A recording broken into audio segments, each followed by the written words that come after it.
Yeah, good morning, people. Welcome back to 12th Man. Welcome back to the channel and welcome back to another Gooner to Gooner. I am with Chris Hudson and I am your host, Dan Potts.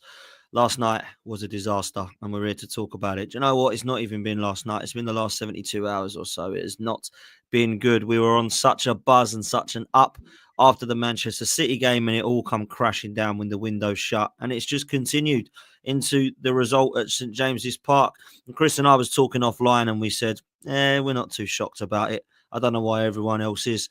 Do you know what I'm a little bit shocked about? How bad we were. How bad of a performance that was, because that was the same team that played Manchester City. We're basically missing Saka, and that is it. And I'm looking at this team and I'm thinking, yeah, there's problems, mentality problems, individual errors, bad team performance, hostile atmosphere they couldn't handle yet again, frightened, scared little young boys is what they look like. And Newcastle deserved it. Do you know what? I'll do it again. Fair play to them. I hope they go and win it now. I thought they were exceptional last night in every battle and every duel, and they wanted it more and they fought for it, and they beat us and destroyed us both home and away. So fair play to Newcastle. Chris, welcome back, mate. How did you see it? Right. I'm not that shocked, Dan. I mean, like anyone, Arsenal's history in the League Cup, mate, is an unmitigated disaster. We've reached 7 finals, lost 5 of them, and all the 5 were very, very awful days. Then I throw in a few Rotherhams and Tranmeres, semi-final defeats to Wigan, Tottenham, and the Invincibles lost to Middlesbrough in a semi-final. Think about that. And then last night I wasn't shocked, mate, because I tell you what, I'm not going to have a go at the players, because I think I was looking at them, they look physically, mentally burnt out. And you know why they're burnt out? Because the squad ain't good enough. And you know why the squad ain't good enough? Because in the summer, we had a terrible winter. The 4 players we brought in the summer all sitting on their arses for both legs of the semi-final. And then we rubber stamped that by even having a more terrible January. So I'm not having a go at the players, Dan, because I know it didn't look good. And I'll take on board that did worry me about how they wilted in the atmosphere. Because, I mean, if you're going to go to the Bernabeu or the San Siro, the Champions League semi-final, I mean, you got to stand up to the atmosphere. So I'll take that on board. But other than that, I'm not going to have a go at them, Dan. Sorry. Look, I understand where you're coming from. I thought there were individual performances last night that were unforgivable. I thought Raya kicking the ball like that, and Saliba, I've never seen him so bad. He was cooked by Isak, as was Gabriel. I love Declan Rice, but that was a shambles of a performance last night. He got bullied in that midfield. So there were individual performances that I can't stick up for. However, I can't deny what you're saying in the summer and the January transfer window. They've got to be 2 of the worst in the history of the football club. And if I'm honest with you, unfortunately, I can't say I'm massively shocked, because the ownership are a massive problem, which we're going to get into later. But I just wanted to talk and touch and remain on last night. I know that you're saying you're not going to sit there and blame it and you look at the squad and it ain't good enough. But was there problems last night with the manager and with the players out there? Because we're going in there with a bit of a nothing to lose. Everyone expects us to get beat. Everyone's expecting us. Let's just go and put a performance. We might not win the tie, might not go through. But go there, leave there and go, do you know what? Mistake was made in the first leg. Let's not go and do that again in the second. And I saw a team that just crumbled last night, Chris. I was worried with that, mate. Yeah, I agree with you, but at the same time, for all you know, we're all moaning about, can you imagine like someone like, I don't know, someone like Declan Rice, who I think in the last 3 or 4 months, he's just been Superman. And you think all those players, in fact, for all you know, I bet you're upset about the transfer window. Perhaps they are. Yeah. Perhaps they're all saying to themselves, you know what else can we do? We're not going to get any help. The manager, I tell you what, I've never seen Arteta look so down in the last 2 or 3 days either. So, yeah, I take on board it. I don't like to see Arsenal surrender any game, Dan. But what I'm trying to get at, I think there's reasons. And I think that's what we need to look at. I've just refused to have a go at the players, Dan. Sorry. That's fine. And you know what? Look, I'll never tell you what you should or shouldn't say. I was disappointed with everyone last night, top to bottom. Look, before we move on to the problems that I think are away from the field and away from the manager as total, although I do think there's some problems there as well. Our front line. I don't know what to say about it, if I'm honest. I don't particularly like this pundit at times, but he was bang on last night in the commentary, Gary Neville, and he said Arsenal's front line can't strike a football. None of them. Now, we see Odegaard last night miss an absolute sitter again. That's both cups now because of him. We've gone out, right? Well, maybe it's a bit I harsh on don't this one. disagree Get with what that. I'm saying. All right. Absolutely right. Ridiculous last night. What was he doing? Then you've got Sterling, who can't kick a football. You've got Martinelli, who just taps it everywhere. Trossard, he can't strike a football. Havertz, don't even get me started. What is this front line, Chris? Just talk to me about your thoughts on this front line, mate. I can't believe what I'm seeing. Well, the trouble is we haven't got a front line, and that I'm afraid is squarely on the recruitment team and the manager. And also, I've noticed with Odegaard since he come back with that ankle injury playing for Norway.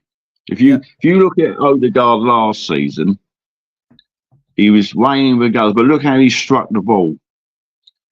You can never accuse him of not striking the ball properly. And I've noticed, and I include last night that chance he missed, he's pulling out, and he's not hitting the ball properly with that injured ankle. So I don't know if anyone else has noticed that. And Havertz ain't a forward then. End off. And the other two, they're just up and down, good, honest to go professionals. They get up and down, they try their best. But they're not an Anders Limpar. They're not, they don't affect the game, do they? They're good, what I call team players. Trossard, I still think, is a better sub. But it's easily, I would say it's easily one of the weakest forward lines in the Premier League. It's got to be one of the weakest in Europe. And in my Arsenal supporting life, it's one of the weakest I've ever watched. That's where I am, mate. And where you are, bruv, is spot on. Because I look at, and you go back further than me, bro, right? But I will say this. I grew up, and it was Anders Limpar, it was Mark Overmars, it went to Robert Pires. We always had a left winger that was outstanding. Even in the Emirates era, Rosicky and Arshav and Nasri, even Alexis Sanchez. We don't have anyone like that anymore. On the right-hand side, we've got Saka, but he really is the only one, to be fair. Hold on, mate, you're all right. You do what you've got to do. Other than Saka, we're in serious mess, right? Serious mess. And then I look at the scenario, right, where you've got the other side when he's out. There's only really Ethan Nwaneri right now that I look at and I think, this ain't going to happen. He actually causes a bit of a threat. The problem I've got is there ain't anyone else. Now, over the years, I've seen Freddie Lundberg, I've seen Ray Parler, and then let's go into the middle. Dennis Bergkamp, fair enough. Can't really find another player like that, in my opinion. I think he's the best player to wear the shirt. But as much as I like Martin Odegaard, I can't help but think that he's dropped deeper in the 8, and I think he'd be better and have an actual proper out-and-out creative midfielder like a KDB. I think he's more of a Bernardo Silva, personally. I think he can drop deeper and actually make things happen. He always wants to. He gravitates towards that deep role, or deeper role, should I say. And I look at Odegaard and I think, you're a talented kid, but you ain't the Merson that I saw growing up, Bergkamp, Ozil, Cazorla, Fabregas. So I don't know why we're trying to overhype him to be that. I know we want him to be that, but he ain't ever going to be as good as them, right? This is what we got with Odegaard at the moment. He's a good player, great player, in fact, technically beautiful to watch, but he can't strike a football. And you're right. Where is that come from? Is it that injury? Is Declan Rice now just too knackered and he's been unbelievable the last few months? But before that wasn't. Saka, he's now crumbled. I'm waiting for Timber to go down because you can't play this much football on after an ACL. You got Saliba. We ain't got any cover for this lad, and he's been rushed back because of that again. What's going to happen there? He was shocking last night. Absolutely terrible last night. We've gone through 15 left backs only to find out our best one was 17-year-old in our youth academy. So there's a lot of problems I see, Chris. And if I'm honest with you, you talk about recruitment, which will be a nice segue into it. I look now and I actually think, as much as I don't think Arteta is the one to get us across the line, I've been quite vocal about that for God knows how long, right? I can't look just at him now because that squad, is a mess. And we might have a good first 11, but that is where it ends. I looked at the bench last night. Do you know what? It wasn't last night. I've looked at the bench all season, mate. I ain't seen anyone on it. I'm thinking, don't get anyone injured here. Martinelli's now got injured. We're bringing on. We really only got Nwaneri, who's coming on now ahead of our summer signing, Sterling. Marino, another one who I don't quite understand what he does or brings to the team. You've got Calafiori, who can't get ahead of Lewis Skelly now.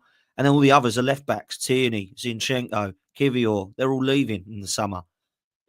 It's a mess, Chris. I need to stop talking. I'll let you talk because I want to get your opinions because I don't know how anyone can stick up for this, mate. Oh, you're on mute, mate. You're on mute. You've got to say the recruitment's pathetic, Dan. I mean, that whole recruitment team who remain at the club, Josh Kroenke has got to have he's got to be thinking to himself, I've got to have a complete overhaul. Because, e.g., if you're going for Watkins, who in their right mind rings up Aston Villa and offers 40 million? And remember, Villa have sort of said to the Arsenal, come and get him. Remember that? And we've offered 40 million when we've sold Eddie for 30. And what world is Watkins 40 million pound, 10 million pound more than Eddie Nketiah? I mean, that's pathetic. And the squad is unbalanced. Why have we got so many left backs? How many transfer windows have we gone through now and we still haven't got a forward? It's madness, isn't it? And it's not just buying, Dan. I noticed we had about 5 or 6 under 21 players. Not one of them went out on loan. One did. Maldini went to Bromley. We can't even loan players properly. You know, for them to go out and get some experience, we're not even doing that properly.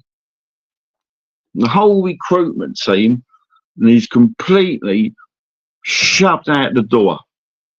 Because everyone goes on, they've let Arteta down and they've let the players down. Who else they've let down?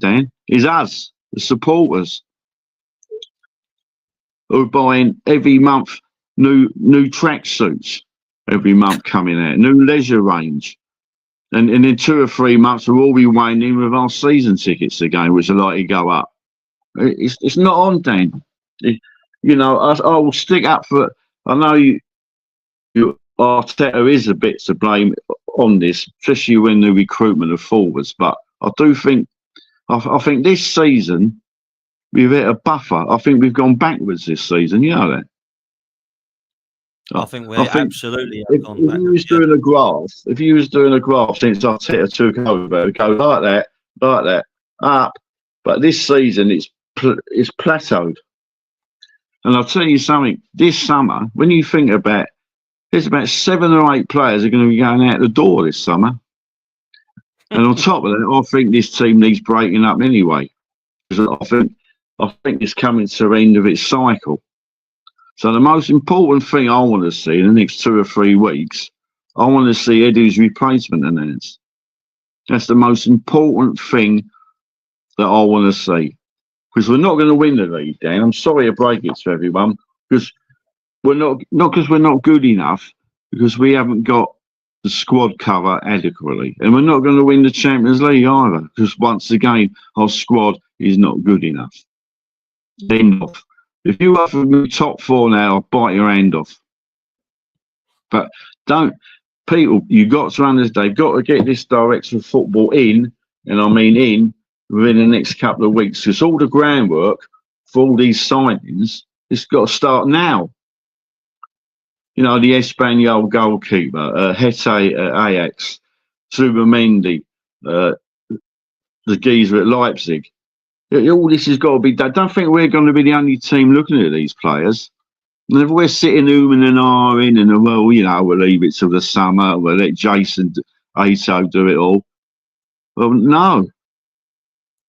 It's got to be done now, Dan. These people have got to start earning their money, or if they're not earning their money, go somewhere else. Don't ring up Aston Villa, offer them £40 million for England's striker, when you've sold Eddie for 30. Think about it. And then you're scratching your head why the deal never went through.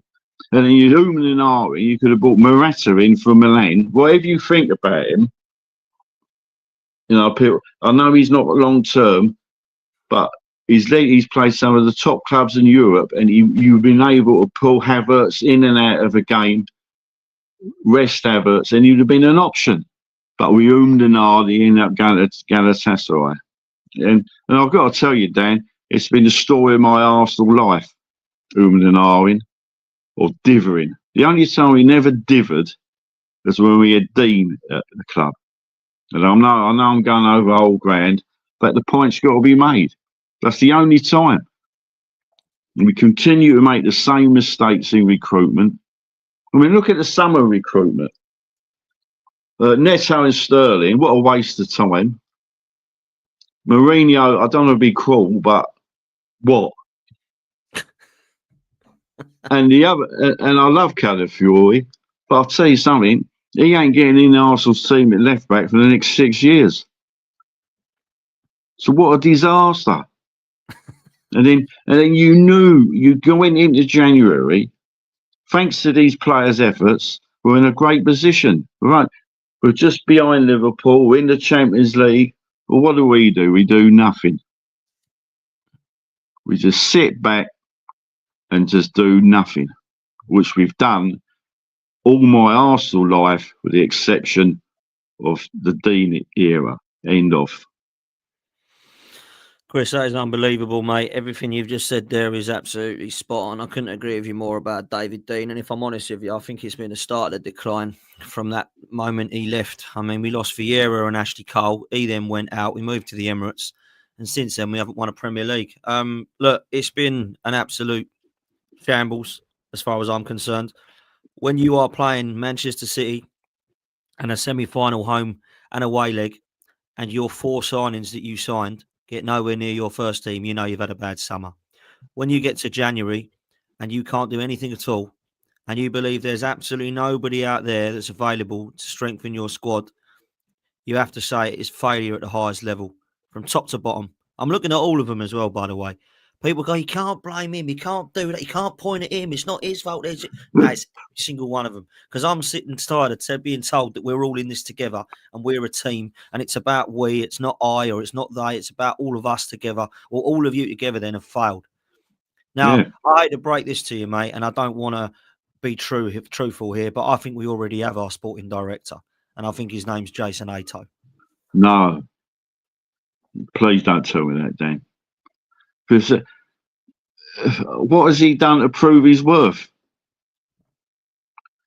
And I'll tell you, and if they do appoint him, that tells me that shows absolutely no ambition whatsoever.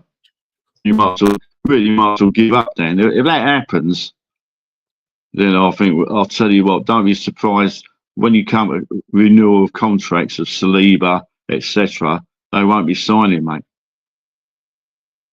I wouldn't be surprised if Arteta walked out the door either. I know a lot of people wouldn't be upset about that, but that's another story. No, I'm not having that, Dan. I want someone in with a bit of what's the word? Gravitas. But I don't mean Riziki either. I want someone, like because he used to play for the club. I want a good director of football for the door. A serious man. That's what we all want. I don't know if that's what we're going to get, bruv. Look, I might be wrong, and I hope I am wrong, right? But when I'm hearing Cronkies come out and say they're really impressed by Jason Ato's role and Tim Lewis thinks he's the guy, that is worrying for me. And this Tim Lewis geezer, by the way, I don't know why we're run by lawyers now at football clubs, but we are. They've got no understanding of how to run a football club whatsoever. And I'm being told, and Curtis was talking about this with Turkish the other day, that Stan Kroenke and Josh Kroenke have basically got this Tim Lewis in so that Raul Sanlehi and Pepe deals don't happen again, which is fine if that deal doesn't happen again, because that was a mad deal. However, this guy seems to be okay and everything, and it seems to be way too...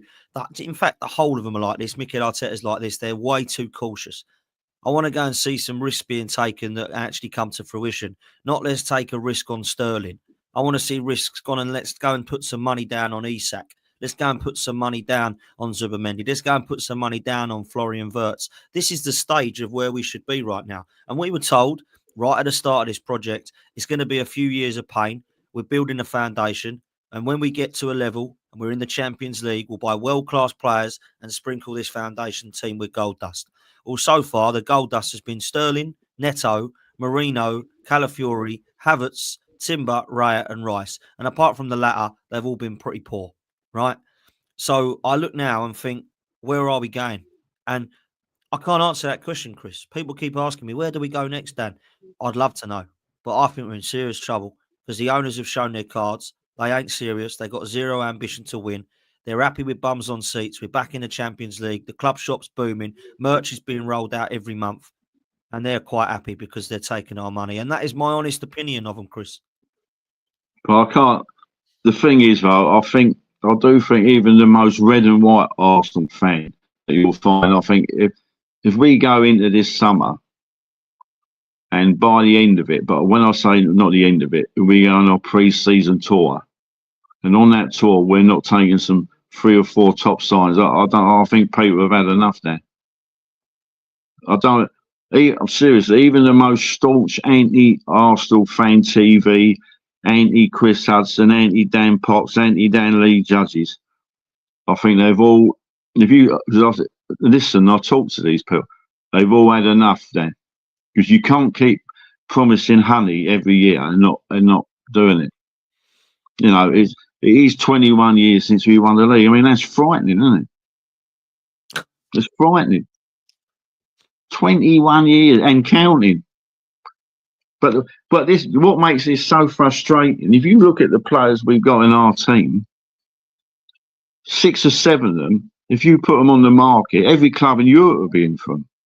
So we got this wonderful opportunity, we got these wonderful players, and we're letting them down. Dan, you don't think Saliba's going to be here forever, do you? So you got to make the best of him.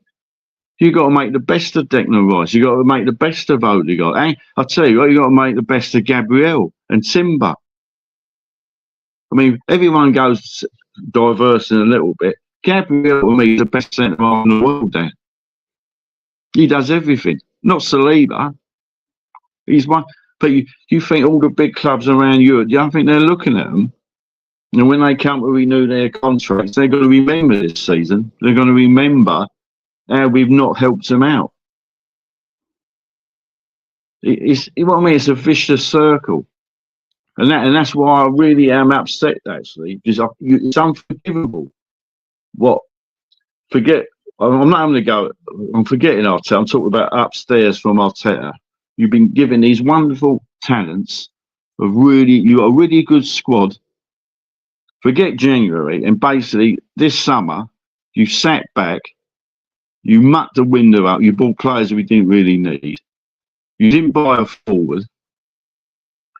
And can I remind everyone, what did Arteta say at the weekend? He keeps saying it, but he actually put a figure on it this time. He said, we went into this season, we knew that our squad was smaller than our competitors. We only had 19 outfield players. Are you mad? You've gone into a season of 19 outfield players on the back of an international tournament? When last season, Declan Rice and Saka chased Man City I'm only picking those 2 out. Obviously, we had other players on the international jury. They chased Man City all year. Then they went straight into the international tournament. They had 2 weeks rest straight into this season. And you're sitting there telling me someone at Arsenal decided, I tell you what, we might get away with it. We're going into this season with 19 players. Now, who come to that decision? Who sat around the table on pre-season? So Arteta would have sat there. He would have had his coaches, Josh Kroenke, Edu would have been there at the time. Who said, I tell you what, I think we'll get away with this. We're going into this season with 19 players. Are you mad? And then you're scratching your head. While the season started, Declan Rice didn't look like Declan Rice, and he's admitted that. He's only just come into his form. Then, obviously, the players in the red zone, and bang, what happens? Saka goes. Bang, Odegaard goes. Bang, Calafiori goes. It ain't rocket. I haven't got a degree in sports science, then. But I'm not an idiot. And all the people that come to that decision in August or July, whenever it was, they've got to be looked at. And you've got to ask some serious questions of them. Look, I don't understand what is happening right now behind the scenes. People ask me, who's actually in charge of this, that, and the third? And I'm trying to work it out. It's like a jigsaw puzzle that I've got 5 or 6 pieces missing still. Because I don't know who has the most power at this club. I think it's Josh and Arteta. Edu's walked, Vinay's walked, and neither of those have been replaced, by the way. Yeah. We don't have either of those would just put, we'll just move Richard Garlick and he can now take on Edu's role. Vinay's role, and Jason Ato can take on Edu's role. Let's go again. And it's been nothing short of a shambles. We know it. We know now it weren't Edu that was the problem, by the way. That's been confirmed. Yeah, because we're worse now. We were with him. But I'm not saying that we needed him to be the saviour because it was as bad with him here. But it was definitely not, Edu's the issue. This is why it's not working. Edu's gone to Forest and they're looking half decent. So it definitely ain't a problem, right? So when I look at it, it's definitely a problem above. And I keep saying this, right? If you were an owner of a football club that wanted to make money, job done. If you're an owner of a football club that wanted to get Arsenal playing Champions League football, job done. But I didn't think that was the process, what people kept shoving down my throat 5 years ago. I thought it was to dominate and to win and compete at the highest level and to be winning Champions Leagues and Premier Leagues. Now, we might still do that in May. I'm with you. I think we've got no chance. But we might still do it. We've got to try and do what we can as a fan base to get behind that, right? But I look at that squad right now, and we are literally one injury away from everything going kaput. And I hate to say it because I don't rate him, but it's Kai Havertz. What happens if he gets injured now? We got no forward, mate, at the whole club. I don't even think we got one anyway. But we've got Jesus going down and Saka going down. And this is what I could not believe this, right? And I don't know where you're at with this. Bukayo Saka against Palace, 21st of December, he goes down, right? When he went down, I thought, oh, fucking hell. Do you know what? It's all right. It's happened at the right time. January is here. And we've done nothing, yeah? And on top of that, bruv, Jesus has got injured as well, on top of that, yeah? And we've done nothing. That is a sackable criminal offence from everybody involved. And another thing, you're going on about we got top heavy left backs. We got nothing. So we did have one player coming through the youth system that could have filled in for Havertz, but he ended up going to Man United as Obi Martin. God, I've forgotten about that. And Heaven's gone there now as well. Yeah. Well, I'm not, that's another. Obi Martin. I am. But apparently, he's now going to be involved in the Man United first team squad. But I was thinking, other than, when's the last striker that Arsenal have produced through their youth system that's actually come in and done the job? So going Ketia, I mean, you 5, 6 out of 10 for Eddie. And then you have to go all the way back to Nicholas Bentner. Yeah. What are our scouts? Why are our scouts not looking for youngs? Why is that? Why is the youth team? I mean, they produced 2 wonderful talents for the first team this year. So why are we not finding strikers then? And before Nicholas Bentner, God rest his soul, it was Kevin Campbell. Facts. Campbell, Bentner, and Ketia. Nothing else. What then? Mate, the best striker we've produced, we're saying, is Kevin Campbell. I mean that's and how long ago was it that Kev come through in the late 80s? Let me think. 1991, he made his debut again for the Arsenal. He come in those last 15 games to help us win the league. So then he left 93, 94, 94, 90, 95, 96. Yeah. So 1996. Nicholas Bentner, bomb. Eddie, bomb. Nothing. Someone's put Balogun in the chat, but he hardly played. No, he never. He didn't make it into the Arsenal first team. There was one who's doing it for Monaco at the moment. We got him from Fulham. Was that Beriev? We let him go. Yeah, he went to Sturm Graz. I think they bought him for about 20 million the other week, and he scored an hat-trick in League One the other week. He never got a chance, but he never got in the first team, Dan. So the argument's still there. Oh, well, we've had so many as well that we've brought in that were young, that were prompt. Lupoli, Carlos Vela. Dick Hop, Paul Dick, and they're going right back there, mate. Yeah. Yeah. But it's just you know, we produced another fantastic left back in Miles. We might have produced the second coming of Saka. Yeah. But we're not producing a striker. And I'll tell you what, we're not producing a creative midfield player. And I'll tell you something else, I can't remember the last centre half we might have produced either. Well, I honestly thought that was the position that has let us down the most in terms of who's come through the youth. Since Tony Adams, I don't know any of them that have come through. But I've got to really think, no, I don't think, you got me going there, Dan. You know what I mean? Not anywhere near that level anyway.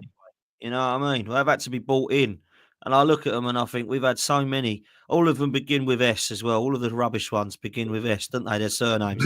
Stepanovs and Senderos and Sylvester and Skilacci. All of them begin with S, don't they? Senderos will be the last one. He was all right to Drogba ruined it. He never got over there. Yeah, Senderos and Giroud. I remember we had them coming through. That's right. They were too bad. Mate, it's unbelievable what we have had. That is an unbelievable point, by the way. That Arsenal are known as this great academy that have brought through the likes of Saka and Wilshere, and the list goes on to the 80s that we've spoken about. And the best we've got and had was back in the late 80s, early 90s in Super Kevin Campbell, bless him. And we've had nothing. See, Ali Adier, another one, never made it to the top level. What I mean? That's embarrassing, isn't it? It's just mad that we've had nothing since then. That is a long time ago, Come on, man. What's happening? I don't understand. It really, you know what I mean? If we had one there, but I suppose the Danish boy left. That wasn't all Arsenal's fault, by the way. I think Man United did come in and offer him silly money, but I don't want to get into that. That's another story. But I'll tell you what, my move will not be if I start seeing him play with Man U and he starts racking in goal after goal. I ain't going to be happy, Dan. Well, he's absolutely killing it in their under 18s, from what my Man United friend said. He texted me a message the other day and he said, "Oh, we got Heaven now as well. What's he like?" I said, "He looks all right." I said, "But he don't look anywhere near the level of Chido Obi Martin. How's he getting on?" And he went, "Well, just say this, he's the only one scoring all our goals." And it made me sick. I thought, what are we doing? What are we fucking doing, man? Anyway, but the thing is, Dan, I'm personally glad when this season's over, because I'll tell you something. It started with Mourinho's broken arm. Yeah. We had 2 red cards that were never red cards for anyone else in the Premier League since or before. We had Odegaard going to Norway getting injured in a nothing match. Then we had Edu, Jack Wilshere leave. I've had Saka go down, Jesus go down, Saliba getting sent off for nothing. The Miles Lewis Selly uproar, sending off it wasn't, and then some of the crap I've seen from mainstream media having to go at him when he done his Alfie and Haaland. The whole season, Dan, I'll tell you what, mate. I'll say this to my son. It's the most frustrating season I've had following this club. And I mean that. Because it is so utterly frustrating. Because we're not making... It's just everything is irritable. We're not making the best of what we got. I'm telling you. And football... Don't think next season I expect Man City to come strong again.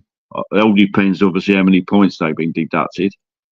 Then surely Man United will get better.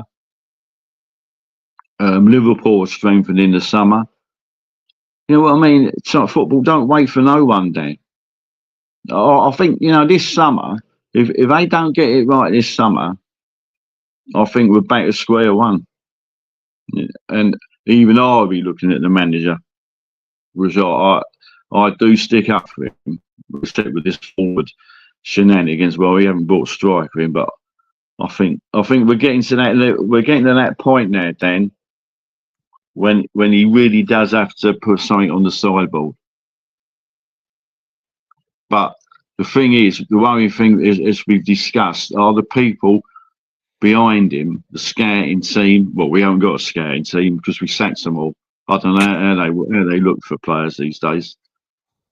Are the people above Arteta and in and around him, are they doing their jobs properly?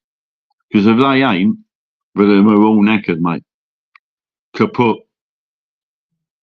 And it doesn't know who you bring in as manager, by the way. If people say I woke up tomorrow and they sacked Arteta and they bought this thing, who could they bring in? We're calling him Mr. X, so we got him over from Germany or Spain. And we brought a new manager in. But you surrounded the new manager with the same recruitment, the same problems, he's going to fail as well.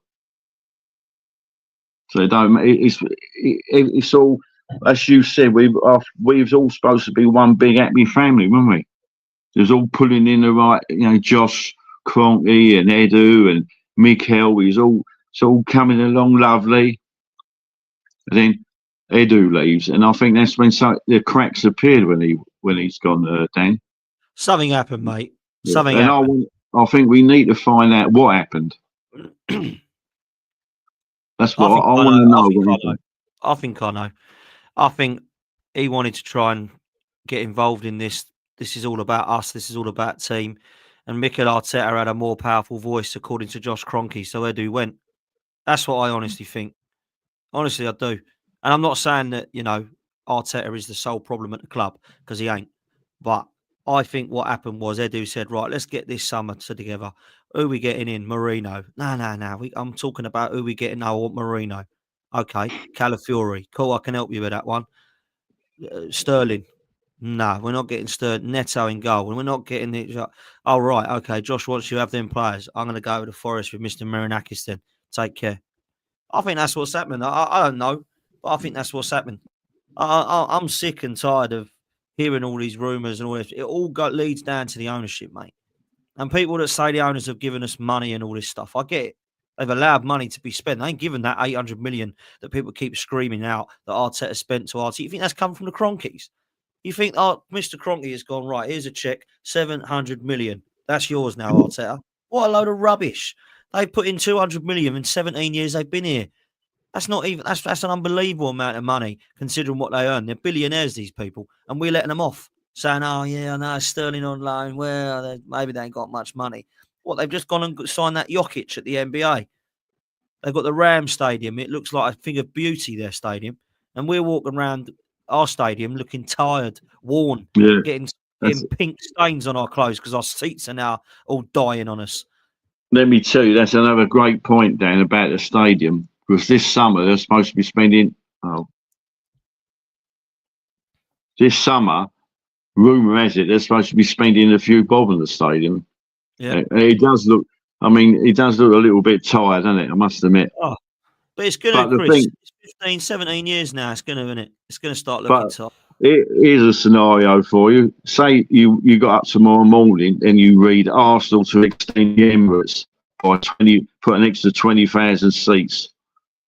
Guess what would happen? Oh, we can't spend a lot of money on players because we got to do the seats for the new stadium. That'll be what's next. That'll be what's next. Be prepared for that. Oh, I am. Trust me. I heard it and I thought everyone went, I've got some great news. The season ticket waiting list is going to be halved because we're putting 20,000 seats in the stadium. Brilliant. Oh, that's great. That's great for those next 20,000 people. What it ain't great for is our squad. Because they'll say, well, I'm giving you the new stadium. I ain't giving you a new squad in it as well. Right, so we're having a new squad to play. What is going on here? We've got a beautiful new stadium. We're turning into Spurs, mate. Beautiful new stadium with no one to play in it because they've got crud on the pitch. And people keep saying this. We are nothing like Tottenham. Don't you ever say that. Wake up, people. We're turning into them very quickly. 21 years without a Premier League trophy. Over 30 without a League Cup or European trophy. And we've gone 5 years trophyless, which is the longest trophy drought in a decade. And we were handing our old manager of 22 years out, who's the most successful in our history, for for exactly the what we're thing doing is, now. We were marching down Hornsey Road to get him out. What is going on? one thing I will criticise Arteta for is our record in cup competitions, with Embarrassing. the exception of the FA Cup win in the COVID season. He's poor, Dan. Really is. And Embarrassing. that's something. I don't know. That's something he's got. He's got to look at himself in the mirror. But the thing is, always going. Do you remember the last game at the Emirates last season when Odegaard and Mikel took the mic? What did they say to these 60,000 people in the crowd? Don't be We will, satisfied with second. and we will be better. Believe me. So what happened? From that to sitting round the table deciding we're going to this season with 19 players, and I'll bring Sterling, Mourinho, Calafiori, and a keeper in. How's that better, Dan? And let's not forget, the next signing on the list was another goalkeeper, by the way. That one Garcia. They're still after him. I mean, I don't even care about that. That doesn't bother. I don't know anything about the lad. Like, obviously, I mean, I weren't exactly impressed by Neto's performance. Was you the other night? No, yeah, but I feel he's only well, say touch wood. I mean, if Raya gets injured, he's your deputy. But I'm not having a go at him. He's, like he's sitting. He must think it's Christmas, sitting at the Arsenal, getting weighed in. Good luck with him. I'm not having a go at him, Dan. Listen, I'm not having a go at him. It's not him I'm having a go at. It's if I'm having a go, I'm very disappointed in Sterling, Dan. I just don't understand it. I mean, when we signed him, we put that thing on social media, didn't he? You'll see the best of me, really. Yeah. And by the way, he ain't. It's not a charity. He's not sitting. He's not playing at the Arsenal for nothing. By the way, I can't believe we signed him, mate. I can't believe we signed him and Havertz. I still can't believe we signed Havertz. No, I can't believe we signed Havertz. I feel a bit. I think Havertz. He's like Marmite, Dan, isn't he, Havertz? You either love him or you hate him. I'm in the loving. Yeah, well, I'm not. I don't want to. I don't really want to talk about Havertz. I just think I feel a bit. He's in a role that we never bought him for. I think he's doing his best. He gets kicked from pillar to post. He plays every match. And I also like to remind people, you'll be giving it all the hell. Please don't get injured, Cole. Remember, he's got to play for Germany twice in March. Think about that. I don't get. Look, I'm in a scenario. I'll tell you where I'm at with it. Right, this is a scenario I'm at with it. I'm not blaming Kai Havertz. Now, individually, his performances have been really poor at times. I'm blaming the management and the recruitment team that decided that in phase 5, as they all say it is, when we're going for a title, they want him as our number 9. That's a worry for me. The guy's not scored more than 14 goals, I think, in all competitions for us, right? And I think that's good enough to win the league. Second of all, Saka. Where's his cover? Raheem Sterling, who now doesn't get ahead of Ethan. We bought a left back in again for £40 million. He doesn't now get ahead of Lewis Skelly. Mourinho, he's come in, let's be real, to replace El Neni. And he's done a pretty bad job at that because I think El Neni showed us actually more. He was more of an honest player than this Mourinho. I don't know what he does. So that's the best part of £100 million, which could have gone on as centre forward. What are we doing? Honestly, Chris, what is this? And then you're ringing up off an Aston Villa £40 million. Well, what is that? What is that? Let's just touch on that quick before we wrap up, because I know you don't have long today, right? Watkins, what was going on with that? Did we want him? Like, seriously, or is it PR? Is it we tried to get him? No, what I'm told, everyone has. When people tell me things, I like to think they're not lying to me. Yeah. Because, I've known them a long time. So I was told that Villa instigated it. And because at the time, they was thinking about keeping Duran and selling Watkins. So once again, you're giving it a wonderful chance. So what do we do? So I'll tell you what we'll do. We'll offer you 40 million. And so they done that. They had a massive bid for Duran, and off he went. And we could have had Watkins in our team. And whatever people, and I saw people on X saying, "What do we want him for? He's 29. We bought him right at 28." And the old adage is, if you're buying someone, you ask yourself, is he better than what we've got? And can he help the team out? And the answer to that is yes, twice. And Watkins, by the way, he will still be scoring goals for the next 3 or 4 years. Don't worry about that. So it's an unmitigated disaster. You sold Eddie for 30, and you're telling me England's Aston Villa's pin-up boy, England striker, you think he's worth £10 million more? Are you mad? And you wonder why you never got him.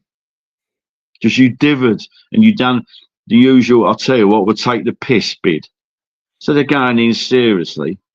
So if you're making decisions like that, Dan, if you serious, whoever said up there in their head, I think Watkins is worth 40 million, worries me, because that shows me you know actually nothing about football. And you're in a position of power at Arsenal, then that worries me. If you had a proper director of football, put it this way, if Eddie was still at Arsenal, I think we would have signed him now. End of. No, I was mad. I'm thinking back now. I don't know another football club at any level that gets a release clause and gives them £1 over the release clause. I do not know another football club that goes in with an England defender in Gary Cahill and they say we want 40 and we offer them 7 million. I don't know another football club that goes up to Aston Villa's striker, who, by the way, is their number one striker, the backup striker to England, who's just scored 40 goals and assists, and say, I know you want 60, but will you take 40? We're a laughing stock. We've done it all right. But don't want to repeat myself, with the exception of David Dean and Wenger, we've done that all our lives, Dan. And that Gary Cahill one, you was spot on. As I know, he was sitting at Colney waiting for his medical. You know that. Wow. He thought the deal. He thought and I know this. That he thought the deal was done.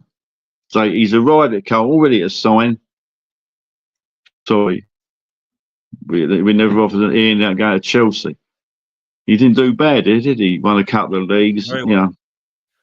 Next to Terry and alongside Ashley Cole, he did very well. Mark Schwarzer, that's another one. Yeah, another one. Mark Schwarzer, they wanted $1 million, and we were trying to get 250k for him. I'll give you another one, Dan. Man United to West Brom. You know Evans, the Irish centre back, who, at the time was at the peak of his powers. That we went in for him. We didn't pay the money. Who ended up paying more for Mustafi. There's one for you. You know, Mustafi was 35 million. Yeah, and we wouldn't pay 25 million to West Brom for Evans. You know, there's millions of them there. I'll be here all day doing it. Well, sometimes in the summer, Dan Bentley, remember him, the Wolves goalkeeper? They wanted $1 million and we offered 50 grand. You can't even get a Bentley for 50 grand, let alone Dan Bentley. Sometimes, as much as I love the Arsenal, Dan, I'm sometimes thinking, are they bordering on arrogance or stupidity? What do you think? What is it? Well, it's got to be a mixture of the two. You can't be this bad. I mean, like Thomas Lamar, that was another one. We're going to just randomly give him 90 million or whatever. That was a load of. There's so many. We can't keep bringing them up with beer all day. But this is the problem. It has been going on forever. And this is the thing. This is why it ain't an Arteta thing. Just an Arteta thing. He's got problems. Don't doubt it. Trust me. If he can't win a trophy, I think we've got to let him go. But that's another story. So look, man, I don't know. Just to round up, I'm going to do these super chats and then round up. I know you've got to shoot, so I'll just ask you this. I'm sitting there wondering where do we end up in May and what we end up looking at doing. Now, I don't want this to end on a negative because there's not as much positive at the moment, but you get my point. Where are you seriously at if we get to May and we've won nothing with the manager, with the board, with the ownership? What are you? How are you going to feel other than deflated? Like, what's your reaction going to be? Right, we need to do X, Y, Z. I'll tell you where I am. Right, it's the last day of the season. We've beaten Southampton 6-0, the last game of the season. We've secured Champions League football. We've come second or third. I'm going to get back on the train, back to London. I'll be saying to myself, right, do not muck about this summer. Get your targets in. Get them all ready for the pre-season, your summer tour, and we go again next season. But if you don't do that, that's the summer goes on and they start and ahhing and differing. And then I'm afraid, Dan, I don't know. Well, I don't know where I'll be actually, mate. I'll just be gutted because I don't. As I've said before earlier in this broadcast, we have got some wonderful players. We got some talent.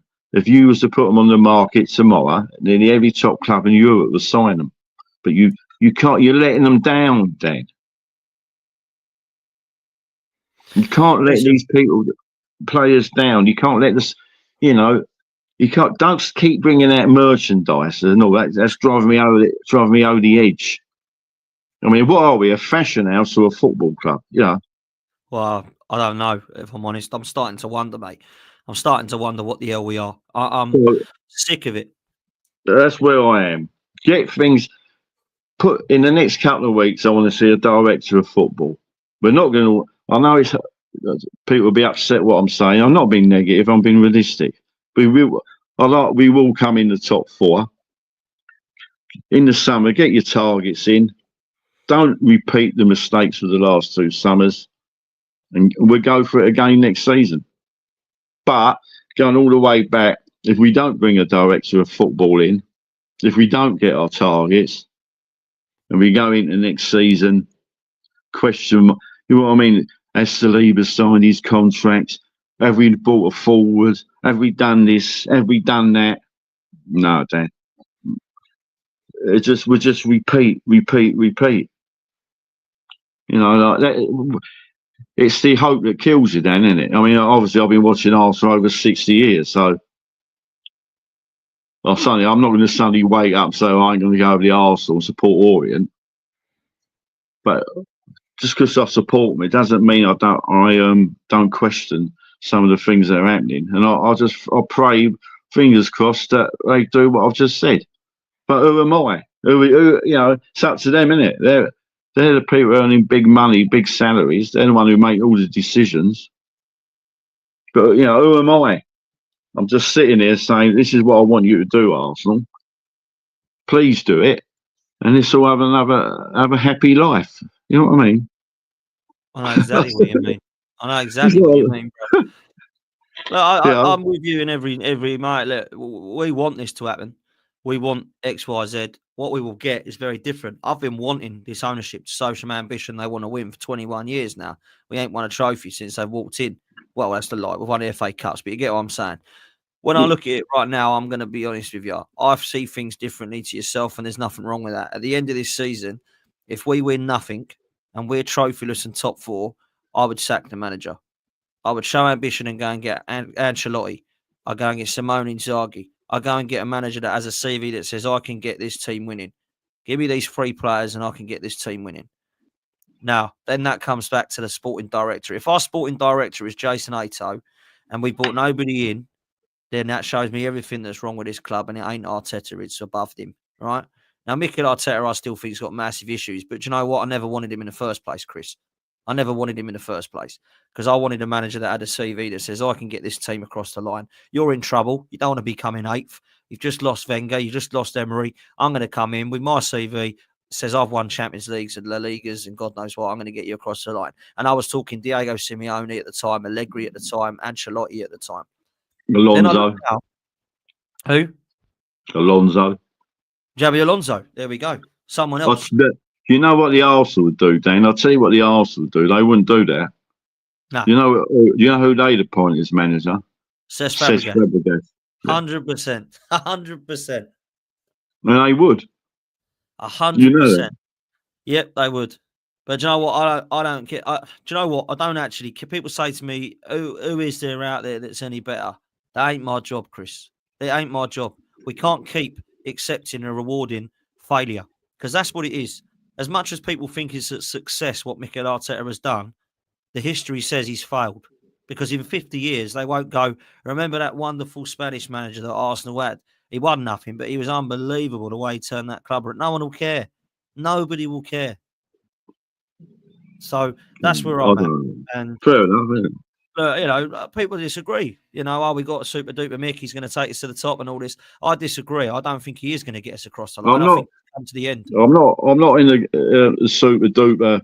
I do criticise him, but I'm looking at it from another angle. Then it doesn't matter who you bring in. If the structure around him is not good enough, he'll fail as well. That's where I am. End of. I can't disagree with that. To be fair, I can't disagree with that. And that's why I think there is an ownership problem, right? But I don't think we can be rewarding failure. For me, I'm pissed off they're going to Dubai. People think it's great because last time after Dubai, we started winning. If I said to you at your job, oh, Chris, you've not been in for a week and done nothing, you failed in all of your targets. Do you fancy a holiday to Dubai for 2 weeks? You'd think I was bargain. Yeah. I ain't out walking on nose then. There you go. Right. Down the old nose marine with that wind coming in. That would be great. Right. I know it well. Trust me. I know it well. I ain't far from it. But look, I that's me. A lot of people disagree and say, "No, it's not Arteta. He's the man. He'll get us across the line, and we will get the right people in. We just need more time." Well, I've waited long enough, if I'm honest with you. The question is, super chats. Go on. The question is, I'm looking at Arteta. Is he upset at the moment? There's your question. I think he is. My mum says she thinks he might walk at the end of the season. Possibly. Possibly. Let's see. Suj says, big up, Dan and Chris. Big up to you, mate. Hit the likes and subscribe, people. Make sure you do. There's nearly 900 of you in here. Make sure you hit the like button. Make sure you've hit subscribe as well. We've got nowhere near enough likes. We're not even at 200 likes yet, people. So let's wake up and hit the like button and the subscribe button, please. Between training and 3 games a week, players are going to struggle with no rest. That was what you were saying, Chris, with the squad. Yeah. With the squad. Not strong enough. Not strong enough by any means. Lawrence, big up to you, mate. Dan, in the 5 years that Arteta has been at the club, he's signed 22 players. Not one of them has been an out-and-out striker. That I've got to ask you on that, Chris. That is a problem, isn't it? I can't defend him on that. And I really can't. That is weird. I mean, I can't, seriously, I can't answer that because I can't defend him and I can't get my head around that myself. Me neither. I don't get that. That makes absolutely no sense to me whatsoever. Suj says, as a player, the gap between strong and weak foot should not be so big. Even in my Sunday league team, we train our weak foot so we are prepared. That's a great shout. That's why I loved Santi Cazorla. And people start saying this Odegaard's better than him. Santi Cazorla was levels, mate. That ambidextrous. He used to take corners with his left and right feet. Yeah. Unbelievable. What a player he was. But Lawrence says Emery was fired after 18 months in charge after Ozil and Xhaka threw him under the bus. Yeah, to be fair. It's Spanish clans dragged us back to the final years of Wenger's reign. That's regression, not progression. I think that's what you were saying about the graph, doing that and then that. Yeah. If I'm honest with you, he's bang on. Big up to you, Lawrence. And again, he's come in and say BBC website is saying that Arsenal are lining up £100 million bid for Martinez in the summer. We always get this. This happens every time the window shuts. I don't want to hear anything about transfers. No. The famous Arsenal war chest. I don't want to hear it. That'll come out. We got 300 million to spend in the summer and all this rubbish. Yeah, not interested. See you later. Absolutely. Lawrence also says every Chelsea sloppy second that we've signed since Gallas has been shite. Yeah, I don't know what this obsession with Chelsea is either. Jackal, why did we play Be Humble song after the City game? Yeah, we look rather silly now. And Lawrence also says Arteta was offered Tielemans for free. That would have been a good signing, by the way. The player we wanted to join us, but he bought Vieira for 35 million instead. That's a great point. Great point. I tell you, what a point that is. Yeah, superb. And who's been better? Who's been better, right? Tielemans. Outstanding. And this is what I will say about Arteta. When he first come, people said to me, well, at least he's learned off of the best in Pep, and he knows what Manchester City's youth academy is like.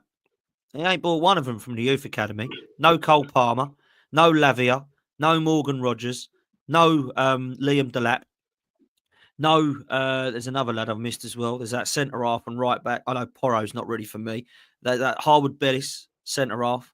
All these players that have come through, Douglas Luiz, have all come through as Man City. He's not recognised one of them. He's bought Zinchenko and Jesus, who, to be fair at the time, were good for what we needed to get in the top four, but they were never good enough to go for a title. That's why Man City got rid of them. That's why they didn't play him in the title race. So there's a lot. You can't argue with it. There's a lot that's wrong with it. A lot that's wrong. But listen, big up for your super chats, people. I really do appreciate it. Look, we're going to leave it there. I am back at 3 p.m. with Curtis, but this is going to redirect you to LB. It's LB. I'll be on there at 12 o'clock. So please make sure you go show us some love over there. Unfortunately, I'm going to get a little bit rinsed, I'm afraid, by Dan from Chelsea, Roms from Liverpool, and LB from Man City. That's just the way it is. That's what Arsenal have done to me, unfortunately. So please make sure that you join us over there. Please make sure you hit the like and the subscribe button. And please make sure you're following Reality Raffles, who, of course, are our sponsors. They've got an opportunity here for you to win a brand new iPhone 16 or £600 cash. If that's not for you, they've got an unbelievable opportunity to win the Mini Cooper, JCW, and £500 as well. So please make sure you get involved with Reality Raffles. The link's in the description. Make sure you're following on social media. They've got unbelievable opportunities to get football tickets as well as music festivals and concerts and gigs. So please make sure that you are following them. Chris, thank you so much for having me, mate. It's been a pleasure for you jumping on and talking to me about football, mate. Thank you so much. Oh, mate. See you later. Man, I'll speak to you guys soon. Take it easy. We're out of here. And as always, up the Arsenal. Take care, people.